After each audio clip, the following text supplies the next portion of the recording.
Hello, everyone, and welcome to another edition of Black Box Talks. I'm James Mraz. I'm the Associate Chair of Spatial Experience Design and Furniture, Lighting, and Fixtures, and I'm a longtime professor here at Art Center College.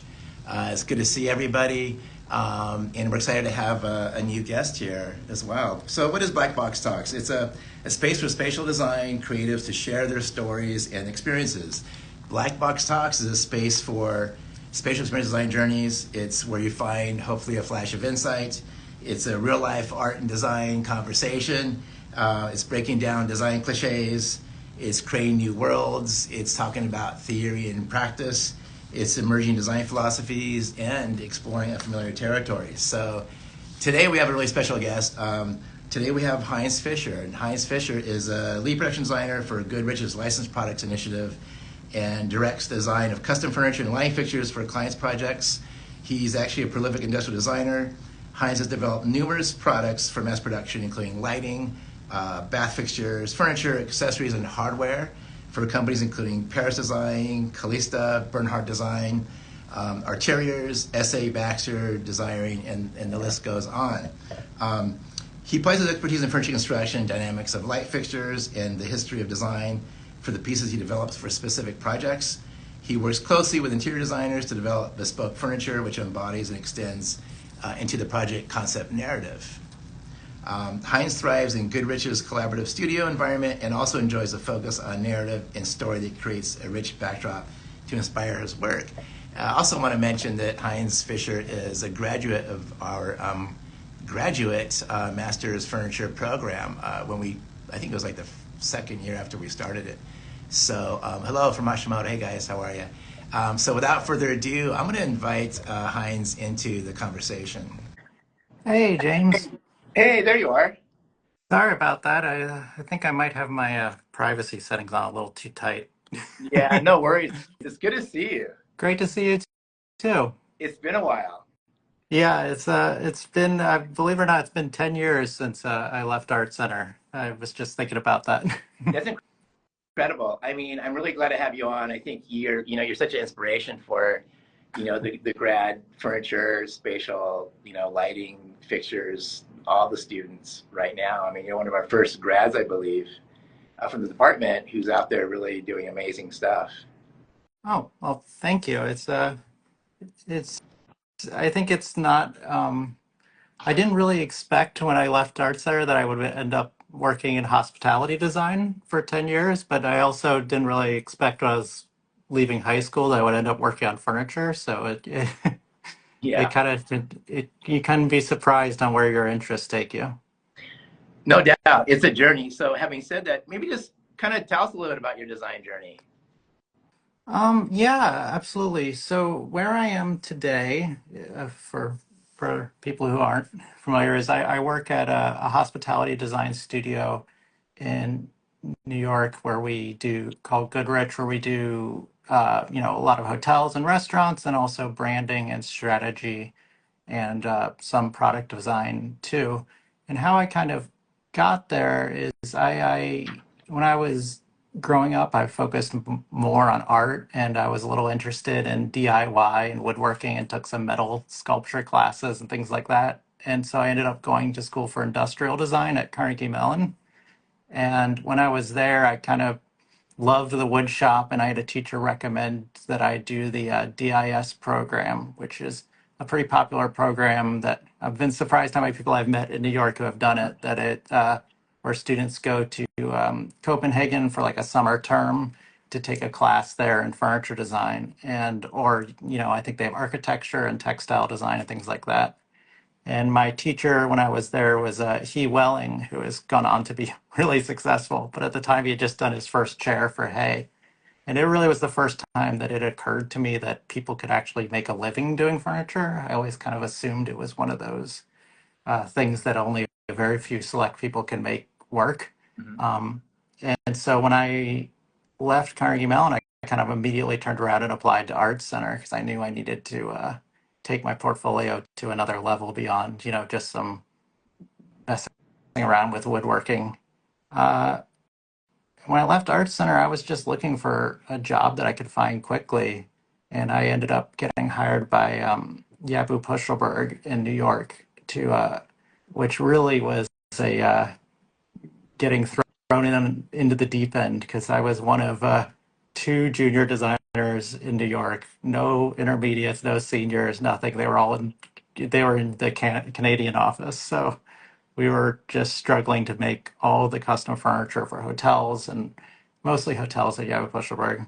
And I did 2 years there, and then I went to Avroco, which is another studio that really specializes in restaurants. And I was only there for a year before I got a really good opportunity to help workshop APD, which is a firm that specializes a little more in residential to start. They really wanted to start doing product design. And I did about 3 years there helping get that started before I reconnected with my old boss from Avrico, who was starting his own design firm, Matthew Goodrich. He started a firm called Goodrich 6 years ago, and he needed someone to do furniture. So I jumped on board there, and that's what I've been doing ever since. That's incredible. I mean, that's a very truncated, history for sure. I mean, there's a couple of things that come to mind what you're saying I'd like to maybe elaborate on. And I kind of vaguely remember you telling me the story before about being in Copenhagen. Like, what was it about that that got you really excited about design, like being in that environment? I think that something that's really inspiring about Scandinavian design is how much the designers really love design for the joy and happiness it can bring into people's lives. And they really view, as a culture, it really permeates. You can be at a, I remember there was a little cafe around the corner from where my classes was that I would get sandwiches at for lunch, and they had a bunch of like Fritz Hansen chairs on the patio, and it's just such an insane expense from Americans' point of view to spend that on like a little cafe is to like, oh, we're gonna have a bunch of cafe chairs that are like at least at the time like $700 a piece. And from an American's point of view, from Ohio, I'm like, why wouldn't you just get, $50 a piece chairs? But they love design, and it's just inspiring, and it makes you want to get involved. Yeah, it's one of those cultures that permeates everything. I mean, all the major cities have our design cultures, and it's here and there. And if you're in the field like we are, we seek it out. But probably it's a kind of a shock, right, to go to a place like that, like Copenhagen, where it's part of the DNA of everything. Just from, I'm sure, like, science and graphics and infrastructure. It's not just we go to a design shop. It's really, you see the little thoughtful touches, I think. And I think you see that in probably a lot in all countries. You see the touches of design, how it's played out. But I think in a place like Copenhagen, right, it's very much like cohesive, and it's in everything you Yeah, touch. I think there's many global design cities that all have a little bit of a different views on design that kind of permeates the culture. But I think it was particularly formative for me because at that point I had never been to New York City. I had never been out of the country. So that was a pretty big leap for me from going from Pennsylvania to Copenhagen. No doubt, no doubt. Another thing you mentioned too, and I think I'd love to hear more, just sort of really contemplate this, is like, so you were at, you were, when you were thinking about, okay, now I'm going to go to a grad school, and like, what made you think of Art Center at that moment? And what did you know about Art Center? uh, So I knew about Art Center because I used to, when I was really, my last 2 years, so it was after my sophomore year that I went to Copenhagen. So my last 2 years, I really started trying to build a portfolio for furniture and lighting through independent studies and things like that. Just anywhere I could on the margins because it was really not a focus at Carnegie Mellon.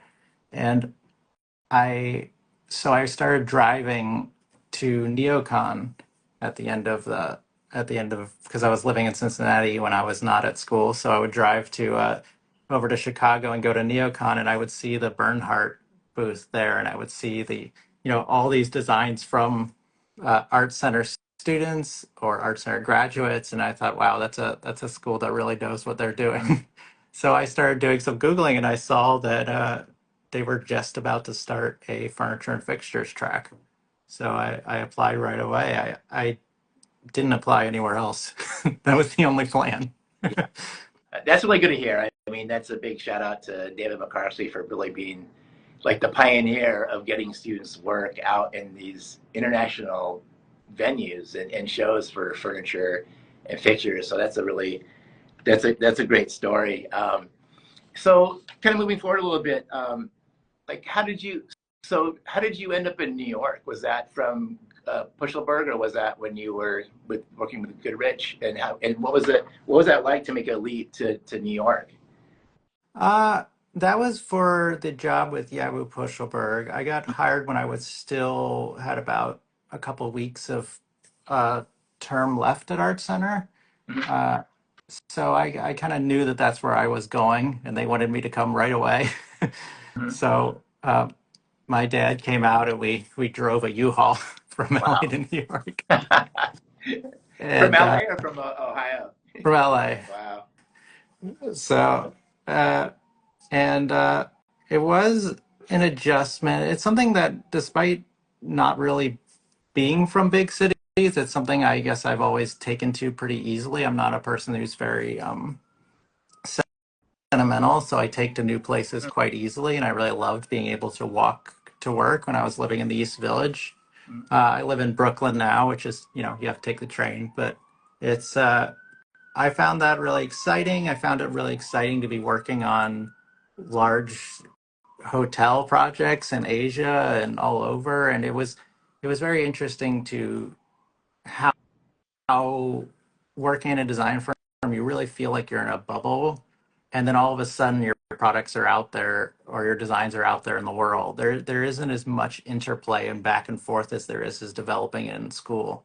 You kind of keep designing, designing, and designing, and then you're on to the next project, and then someone will be like, "Oh, here's a photo of it in China." Finish the project. What did that feel like? I mean, that's amazing. That sounds like something, like I hear in textile design too. You do a design in fashion, you keep churning it out, and then you see somebody walking down the street with their designs. So what did that feel like? Uh, it's interesting. I think people love different parts of the process. That's Yahoo Kuchenberg's a large firm, and I was very young there. So if you're older or more experienced, you'd be, flying to site and things like that. So you wouldn't be as disconnected as I was. And now we do, our studio now does a lot of projects in New York City. So I do get to go to site and see these things. But we did whenever we finish a project, uh, one of the project manager on the project, the interior designer, will come to me and say, "Hines, the furniture has arrived. You must be so excited to see it." I'm never excited. I dread it. I mean, I've seen lots of photos and I've done sit tests and stuff, but it's I'm so anxious until you kind of get the point like, oh, okay, it's gonna be okay. It's not there aren't that many problems. It's little things no one will notice.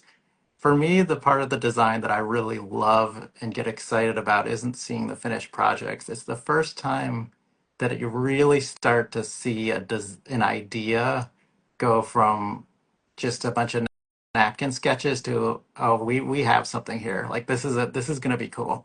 Like when you really start to get excited about it, you kind of get that moment where it's clicking together. That for me is the most exciting part of the process.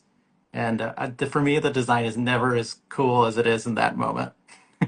I love hearing It's all that. down. It's all downhill. Yeah, I love hearing that. I think design, students need to hear that because sometimes, they get so frustrated and disillusioned, and they like this very linear process, and like, oh, what happened, and um, just that kernel of inspiration, that aha moment, it feels like that just means so much, in regardless of what the final outcome is. That's really something I feel like design students need to hear. That's something you really treasure, and that's really a very important moment.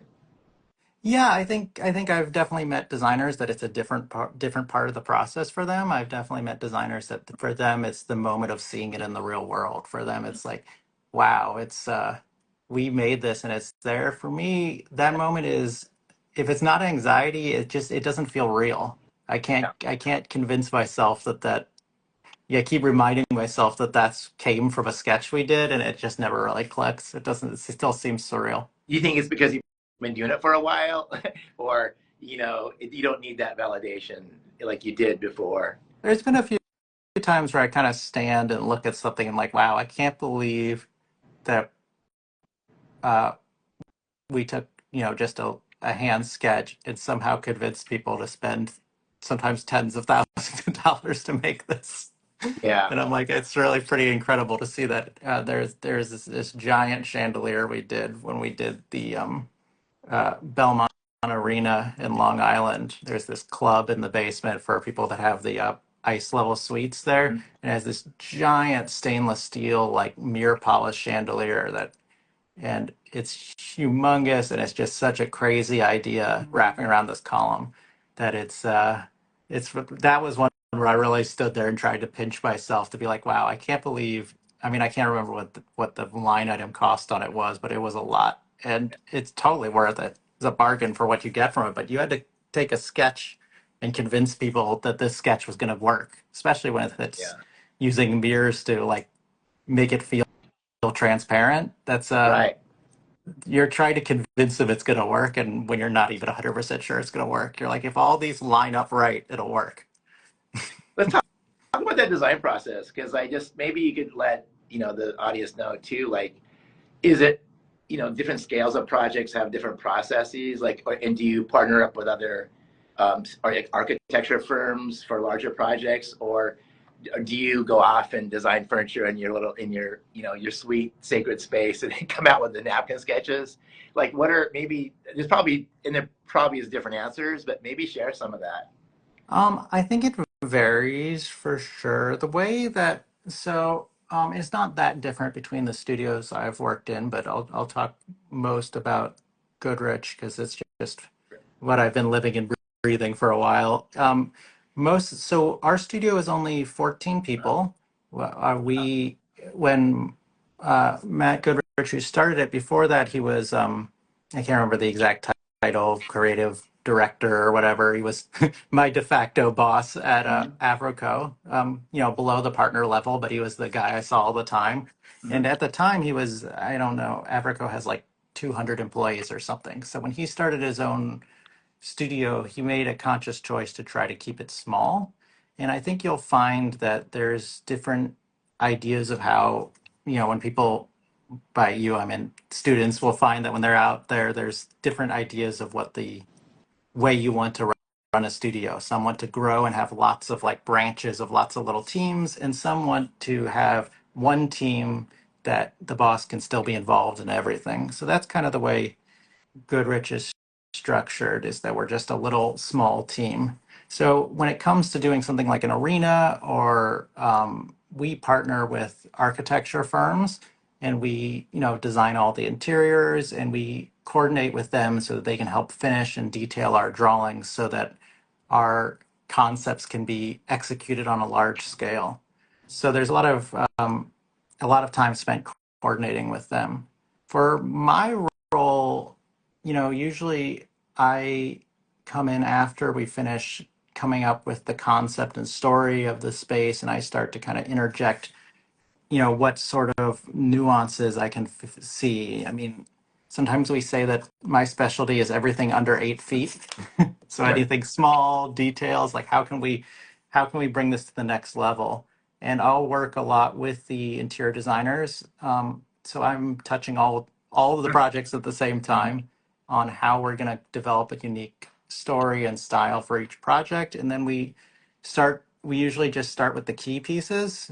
Um, what are the big chandelier? What's the big seating grouping in the center of a space? What's going to define the space?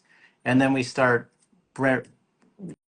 just two or three at a time, and then start building outward until we have, you know, we've had projects where we had over 100 custom pieces in them, and it's not all at once. It takes a lot of time, and uh, I definitely rely heavily on our interior design team to come up with really amazing inspirational concepts for us to design around. And that's one of the reasons I love working at Goodrich, is they are very story driven, and they're big believers in the, like, if you're going to design a chair, you don't look at pictures of chairs. You look at you got to look outside of it, or you're just boxing yourself into a corner. So Okay, let's talk more about that. So sure. what do you look at? Does it depend on, or the sort of, is there a design brief that's kind of swirling around, maybe coming from the client, or do you guys start from ground zero, or do you take in a lot of factors like, context and, the sort of like, usage of the space, or what do you pick up your kernels there? So we are we try really hard to stay away from the concept of trends. It's something that we really want to try to avoid looking like everything else out there.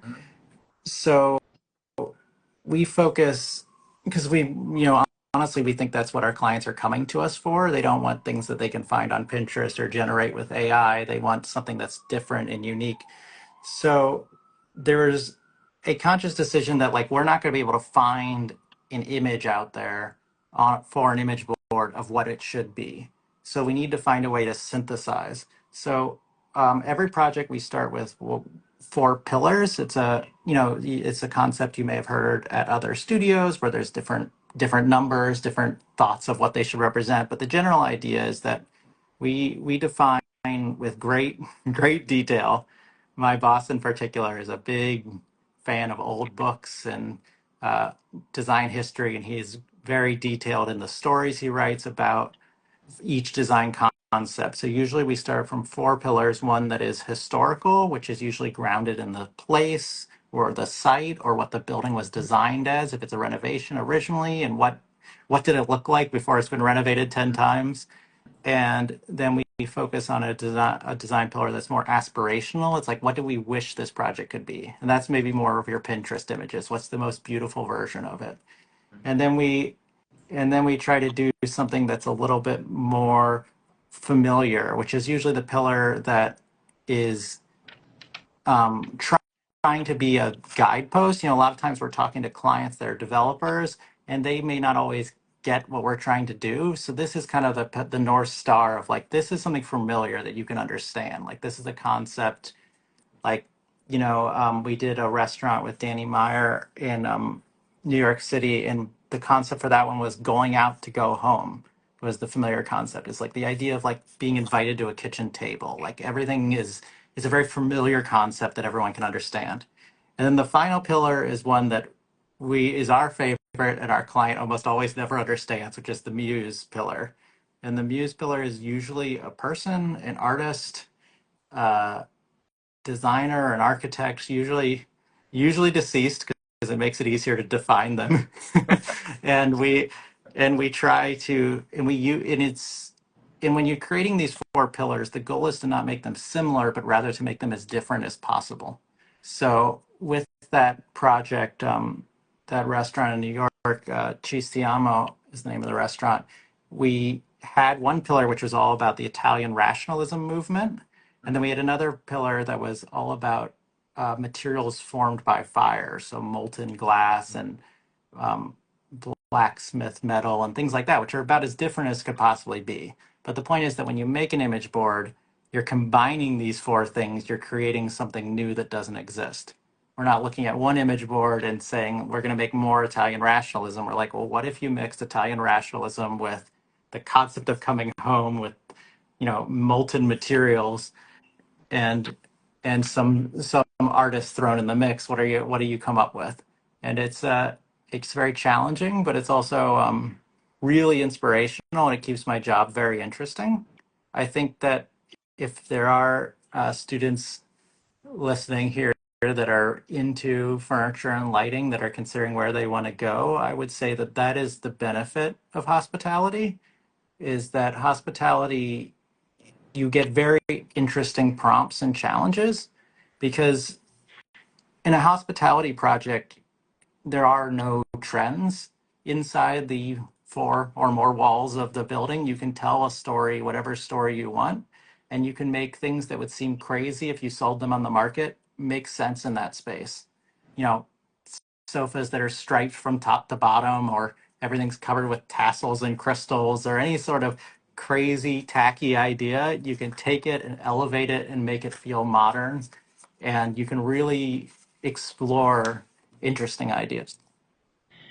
This is so fascinating and so rich to hear. Thank you for this. I mean, students need to hear this too. And I think you had something quotable there about your concept isn't trends or something like you'll start with trends as a concept. And I think it's so difficult for young designers too because they see something they think is fresh every 5 seconds, and then it seems so hard to have that critical filter of what is good or what is bad.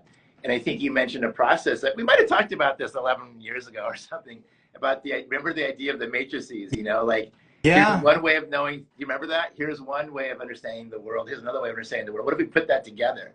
And that exactly. it kind of felt like when you were saying that those four pillars, it felt like that seems like part of your process.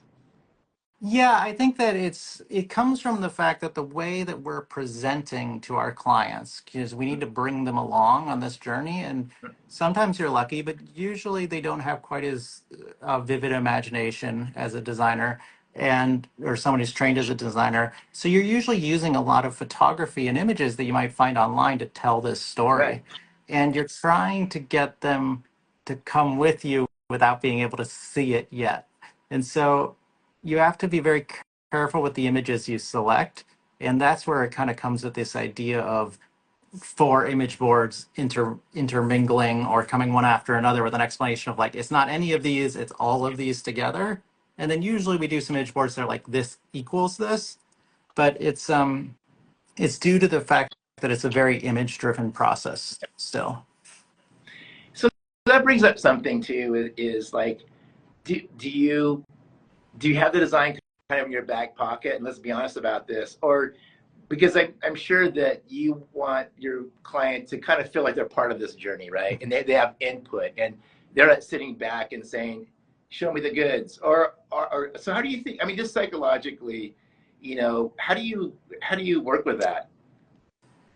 So, so it can sometimes be tricky. I think that a really key way, and a lot of design firms work this way, and you really start to realize why they do if you ever freelance for something and you're like, oh, this is why they do this, is they break it into phases. And one of the big reasons of phases, it's not just for billing, is you're kind of coming to a place of like, we all agree on this point before we get to the next point. So we all agree on the concept before we get to the study of the plans, which is, the schematic design.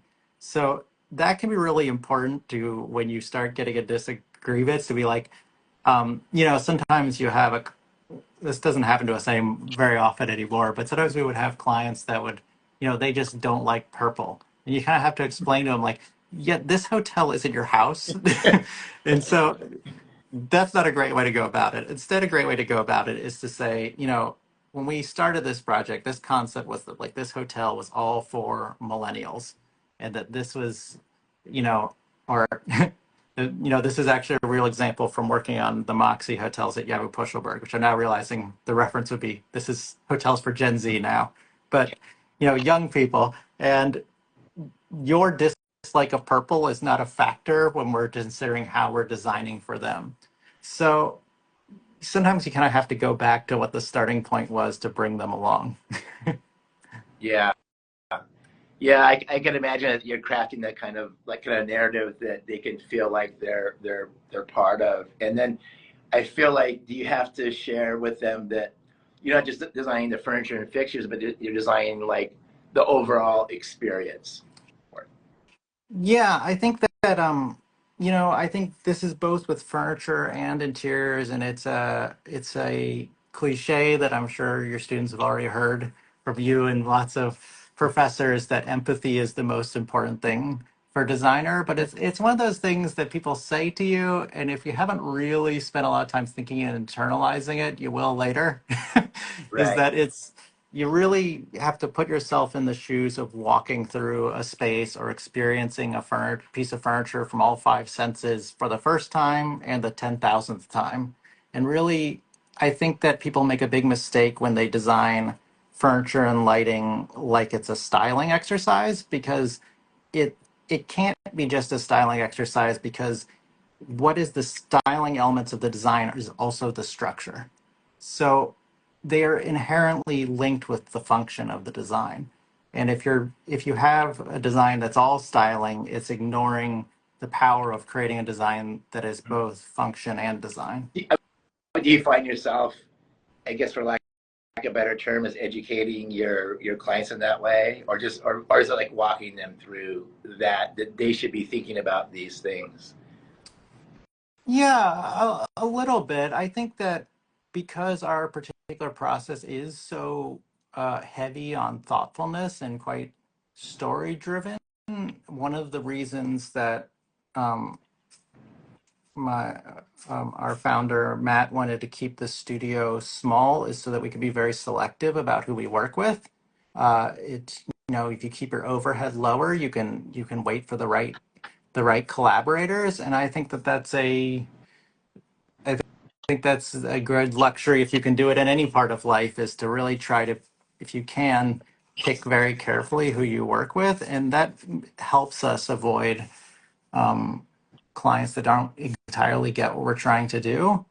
But I think you always are thinking, being able to be a good presenter is a huge skill that is worth having now, and it's worth getting and practicing if you don't feel like you're quite there yet. It's I think that we put a lot of thought into how we present our designs. And so, for example, we've many times shown less than what we've actually done so far. So, for example, we might have a 3D model of the space already. We might have renderings of the space, but we don't show renderings, we show sketches because we want to we're trying to tell an atmospheric story, and sometimes renderings aren't in the right atmosphere, or we don't want to tip our hand too much. It's about telling. It's not necessarily about getting your client to see every aspect of the design and sign off on it. It's more about, with a design as complex as like a restaurant or a hotel, is to get them to see what the whole goal is and agree on the goal, like the big picture, and then trust us that we'll make all the details work. That is sensitive because I thought you were going to say, well, we just don't want to share all that, and then I was talking about the idea of having the client feel like they're part of the process, but you're actually talking about it in the way where it's like they can really only process so much, and you want to make sure they have an understanding of those components. Um, is that right? Yeah, I think that we're trying to get them to understand the main big picture of what they are creating and building. You know, with a restaurant, when you walk into the space with all the light, when the lighting's all set properly and the lights are low and every piece is in there, it can be a really beautiful, lovely experience. And we're not talking about whether the like kick at the bottom of the banquette was black or bronze. Like there's our my boss would say, like, at a certain point you just gotta trust us. Like we can't discuss all these things with you, but if we can tell you the story of what that first moment is in the space and you love that moment, that's the story we're telling. Yeah. Yeah, that's amazing. I want to keep on that, but maybe shift a little bit. And Mhm. I know you like sketching a lot too. And so like physically sketching. And, Mhm. and I see in your work, you share like a sketch and then here's what happened, and there's so much process you're not sharing that I want to know about. Um, Yeah, there's a lot that's cut out of that. right. No, I love that you share that because that's important, and I feel like, and you can tell me how you feel about this, but we can digitally model this, right? Like just like that. We can even make an AI, of course, rendering that has the feel and the mood that we're talking about. We can share that. But something like a sketch, the way you do it, and you do colored sketches. I don't know how you do that physically, but if you're using an iPad or I'm how do you? using an iPad in Procreate Okay, now. I really made the jump from markers to Procreate during the pandemic. That was my project. okay. That was your teaching yourself how to do that. Yeah. If you're comfortable with that. But that still has the feeling of a sketch, which is such an invitation, and I think for everybody to see it and kind of imagine. I think Mhm. that's such a great way to get people, I think, excited about the. I mean, how do you feel about that, as opposed to like say, no, people want to see the whole thing lit and in the space, and just it seems like you just having that image of, say, a furnishing piece or a illumination piece is just a sketch is really powerful. It, I I I do find sketching very powerful. I think that our studio actually resisted having photorealistic renderings of spaces for a very long time. Um, and we still try not to put that forward until very late in the process. We instead prefer to show sketches and because it sketches are great for uh, showing the main moments and then just giving a sense that there's more that'll be figured out later in such a nice way that makes it feel like it's part of a process. When you show a 3D model that's mostly complete but missing some elements, it feels very wrong. It feels strange. It feels jagged. It's not, unless you're used to looking at it all the time, you get clients when they look at like a white model or like, oh, it looks cold, it doesn't look like the space we're trying to create. So I think that sketches do have power to really emphasize the process, that people are much more forgiving to a sketch than they are to a model or a that's rendering. really interesting. So would you say, I mean, maybe it's different for different clients, but is a digital modeling or rendering of the space, is that more pragmatic, which leads to, CDs, like construction documents towards the work? Or is it sometimes for you, I think for other industries in design, it is a sell tool. Is it for you, or does it depend and it's something that's more pragmatic and leading towards, getting into the nitty gritty of like fabrication, that kind of thing? Well, something about if we only did sketching is actually kind of the same problem as if we only did renderings, is that we kind of have a problem. We're talking about if we just did photorealistic renderings and we just kind of guided, an outsource to some amazing, overseas modeling company, which, sometimes we work with, like you can just show them a bunch of images and they can create the most amazing things for you and fill in all the gaps with lights and shadows. And if your or sketches, there's no, and then we have the architect at the end helping us with the drawings. When's the part when we're figuring out what the thickness of the little metal edge around the bottom is? Like there has to be a point where we get into the nitty gritty of the design because it is all the details that make that design work. So when we have had clients that really insist on us, almost, I view it almost as like designing a painting when they just have a few photorealistic Right. renderings that they're really obsessing over. I'm thinking like, okay, you can make the lighting and the mood of this space as beautiful as you want, but where are those lights and how is that happening? Because at a certain point, this needs to be figured out, and that's one of the big holes in the idea of like, oh, you can create an AI image, and then you can build it. How? Yeah. There needs to be a way it works at Yeah. some point. Yeah, definitely. I want to get to that a little later. I really want to hear your take on using AI in design, which is anybody can do it now, right? But before we get to that, maybe more, because I think still a lot of this is such a mystery for young designers too. Is like, do you manage the fabrication aspect too, and creating the CDs for all of that? And then what about that kind of process, maybe to walk people through who aren't familiar with it? And maybe your studio's unique, but what is that for you, and how, and do you see it like all the way through? Um, what is that part of it? I think that the niche I've carved out in kind of my professional life is to be much more informed and involved in that than is typical. Mhm. There are,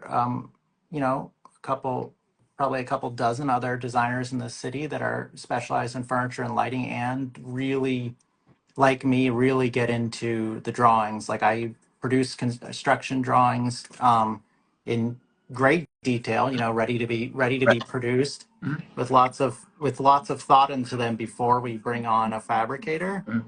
But you know that's not the way that New York interior design forms traditionally worked. So some of the ones that have been around for a long time still use either, a napkin sketch or just in even worse, sometimes a photo they really like and are like, do this, but change these so we're not knocking it off. Like that's the worst case scenario.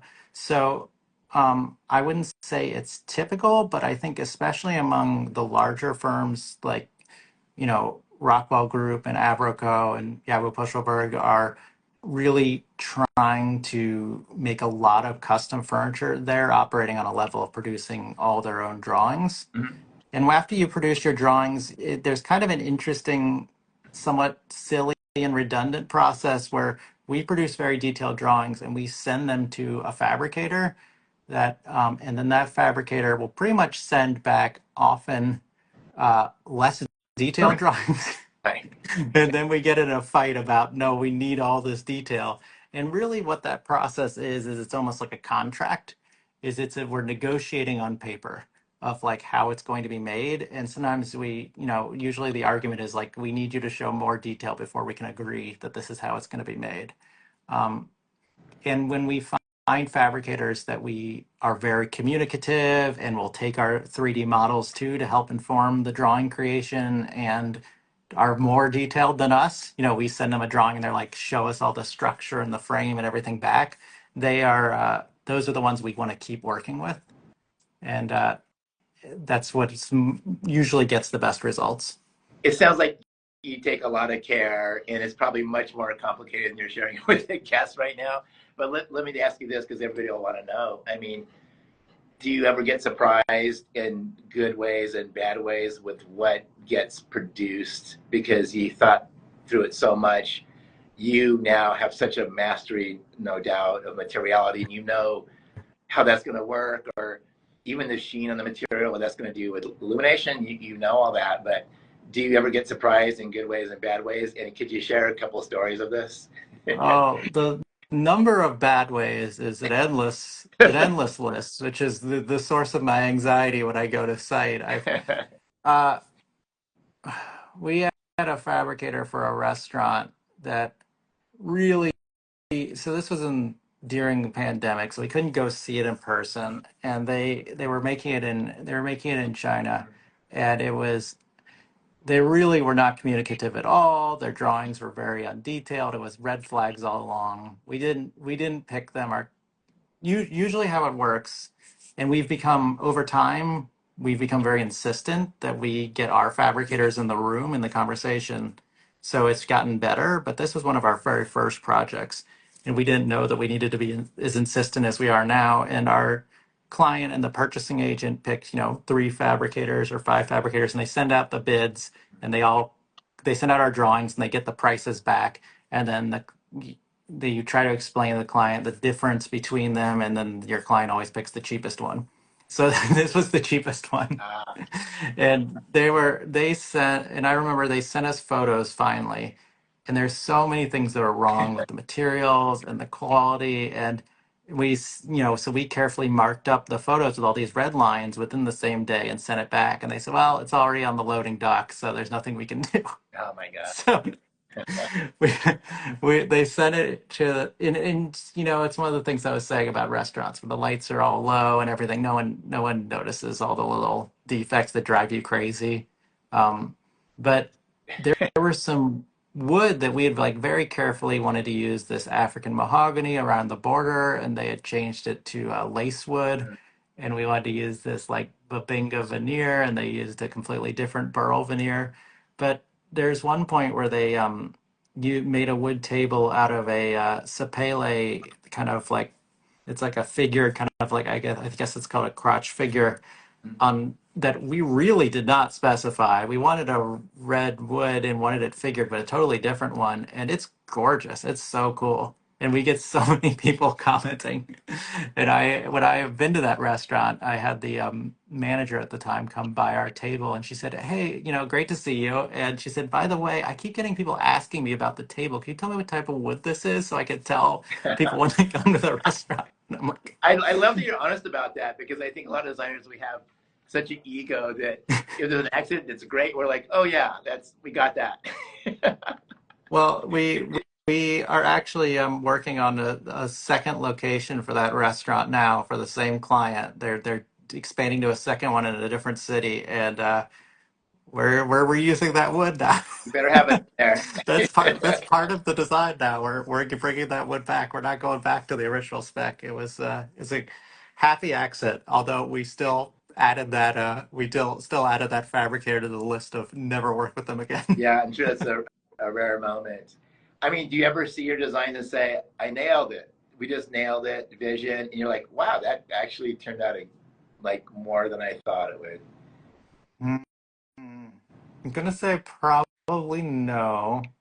Our dynamic, our You're humble. my my my boss Matt, his and my dynamic is that he is very upbeat. He's very enthusiastic. He's such an optimist, and I bring a dead weight of pessimism to all our dealings. And I think together we come up with some great designs. But I I think that for me, there definitely is those moments, and it's usually before the pieces are actually made. It's usually when in those early design phases, when it's really starting to come together in the first renderings, and I'm like, wow, this is a really cool design. And I call my wife Angel over and I'll be like, look at this, isn't it amazing? And she'll be like, yeah, okay, sure. and, and I'm just so pumped I want to show everyone. And the thing about working in hospitality, but product too, is sometimes years go by before it's actually in the real world. So by that point, it's not as fresh anymore to me, but it's still fun. Yeah. We bring up like design cliches here if we can. And let me ask you this. How is it working in New York City design? And would you say it's different from other cities, major cities in design? Hmm.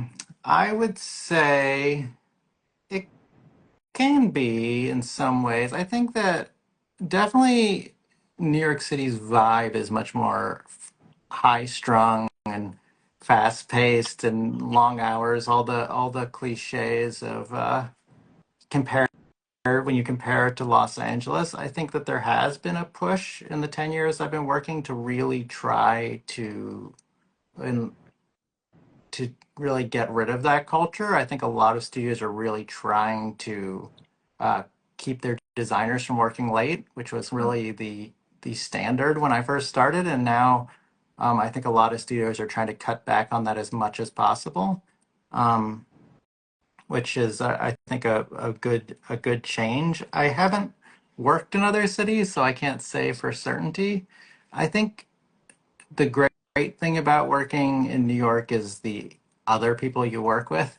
Is it's like when you go to a great school or a great university, is like you are the whole reason is because of the other students. Like you're going to meet amazing people, and when you work in design firms in New York, you're going to meet amazing designers from all over the world that are drawn to this city. Yeah, I mean, and probably we all think that, well, New York proximity to Europe, which, has the design, furnishings happening over there and the shows that happen. It being in close proximity is probably a good thing for you too, possibly. Yeah, I think that that's definitely helpful. I this year I went to Milan and Copenhagen for Milan for Salone and Copenhagen for 3 days of design, and it's a lot easier when you can do that in an 8 hour flight instead of Yeah. from LA, which I don't know, is that 12 hours? I'm not sure, but it's a lot longer. Yeah, I mean, and more about New York and design, because we've been going to ICFF and there's one in design, and it's a great place for everyone to go. Students to go to these shows, international, in Milan and I guess in Berlin, we have a show too. Um, but do you see? I've noticed that I guess a few years ago they had wanted a big portion of design was happening in Brooklyn, and so they were activating like Industry City and that area as opposed to Manhattan. What's happening now? What do you see? So, um, Wanted Design is now been kind of folded into ICFF. It's now in the center of it, which has benefits and drawbacks. I think it's great that it's reaching a much larger audience now. But of course, anytime you're showing inside a big um, trade shows, those convention centers, it's a lot more barrier of entry, just getting things in crates and all those sorts of things to when you were showing in Right. Brooklyn. I think the way that I've seen kind of design week change here is that there's a lot more events happening in the last couple of years at showrooms and Mm, galleries around the city that's trying to, it's decentralizing a little bit mhm. the way that, 3 days of design in Copenhagen is very decentralized, and um, Salone has become that with all the events going on in the city. Right.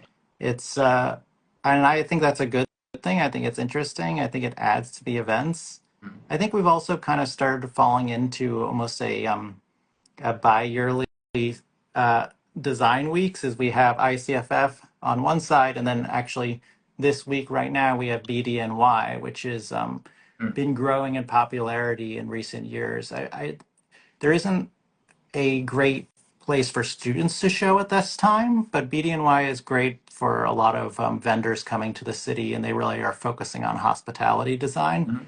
So it gets a lot of traffic of just seeing what's new. I think for it to fully compete, it's going to need a few more like competitions and showcases so that brings more younger designers in.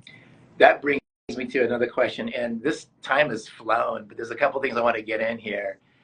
Do you have advice for like furniture design students who would say, "Oh, I got to save up. I got to show in New York. I got to show at ICFF, or maybe I can get with a group and do Milan, or what? How do you feel about that now? What's the climate for you, or advice that you would have? Oh, that's very tough. I think Or would you suggest another route to kind of? I it's a hard thing to advise on, because I do think times have changed. Mhm. I think that, you know, in the 1980s and 90s, you had all these amazing designers. You know, Giulio Cappellini would walk through Satellite and he would be like, you're the next design star, and I don't think that happens much anymore. I think there's there is more of a hunger for that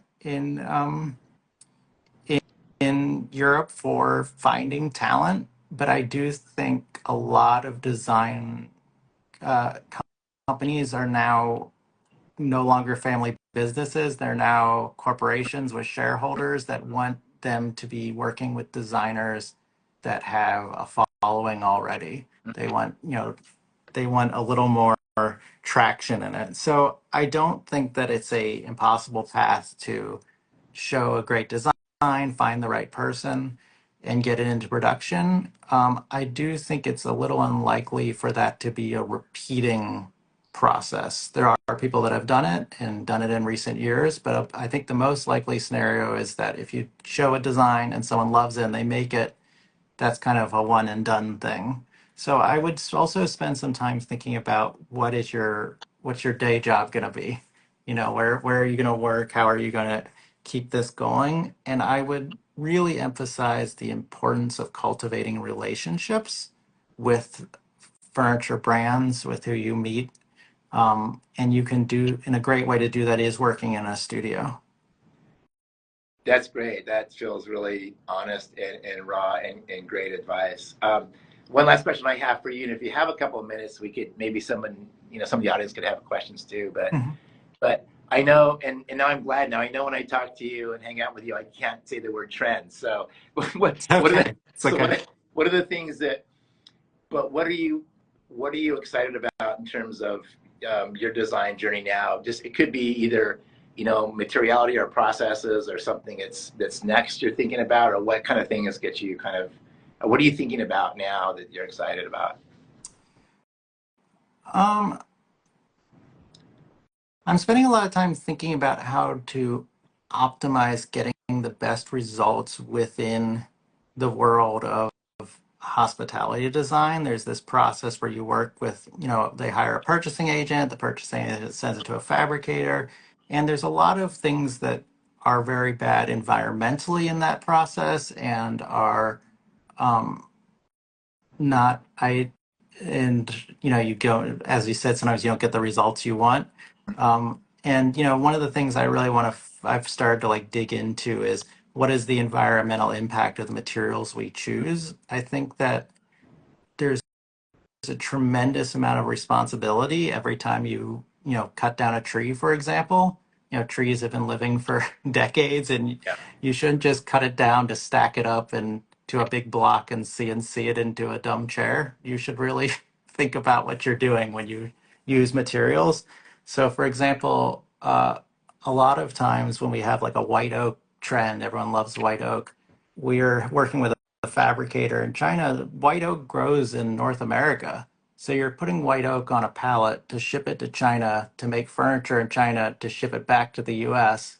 The amount of carbon footprint's insane. So one of the things I've started doing is talking with our fabricators when we're working in Asia about what kind of woods they can source there with eucalyptus or things that we're really thinking about how we can make this global process not be a hidden part of design, but an empowered part of design. That's amazing. And that's really admirable. And is that something you made part of the design story, or is that just in addition, that's your own philosophy that's you're kind of emerging out of? I think it's something we're kind of figuring out over time. I mean, I think that I've, and then as you dig into it more, you find you've committed sins. I mean, one of the woods I love to use on projects was African mahogany, and I was really interested in using it in projects. And then I realized after already using it in a couple of projects that it's it should be a protected wood, but the countries that it's in don't care that much about protecting it, and especially with exporting it to China. So it's widely available in China, but there's a lot of countries where it's not available because it's not a very responsibly harvested wood. So even though it's widely available, it's not responsible. So, you know, I started switching it all to cherry, which because cherry is a very fast growing tree. So I think that as you dig into it, as you research more, you start realizing, oh no, I've been part of the problem. Yeah, I mean, is there realistically, I'm here in the academic institution, and we're all about innovation, exploring what's being done, of course. But I mean, in your area, on that level, are you seeing people using alternatives? So, we can make bamboo, work like wood, and we can work with it and other plant-based materials. Is there something you're looking at or considering that's for market now, or that you're thinking about using?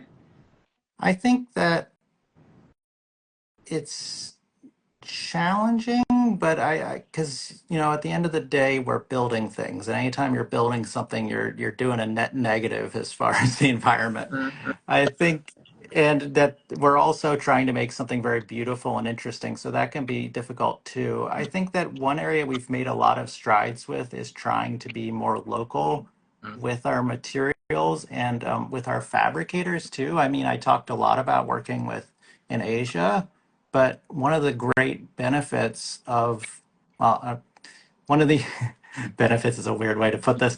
One of the things that came out of during the pandemic is all of the supply chains got messed up. So all of our projects started working with fabricators in the US and Mexico and Canada. And that led us to, it was more expensive initially, but it was less expensive in the end because the coordination was easier, the shipping was easier, and it's really been great for decreasing the overall impact. So whenever you're working within like the structure of making money in a business, it's a little hard to make major leaps, like a lot of using of bamboo, but there's ways to start to make an impact and things that your clients don't even notice, like the shipping, how much shipping carbon footprint is something that can be changed without ruining your beautiful interior of your bar or restaurant. Yeah. Nah, this has been so incredible, and I think so informative in ways that young designers don't really think about, and that you're actually looking at the infrastructure and the whole system of design, not just the object itself. And I think that's pretty incredible. It's amazing an hour's flown by. Do you want to? Can you plug anything, or Is there anywhere you can direct students to what you're up to, or things they should pay attention to? Um, not really. I think I would encourage them to, reach out to me if you're in New York, but I would, our the company I work with is Goodrich and goodrich.nyc. I can plug our website, but I think that I would just encourage them to think thoughtfully about design. That's solid. I think that's really great advice, and it's really great talking to you. I still feel like you're really super humble and grounded in living in New York, and I just want to thank you for this time. And Oh, of course, this is lots of fun. yeah, it's great. Let's do it again.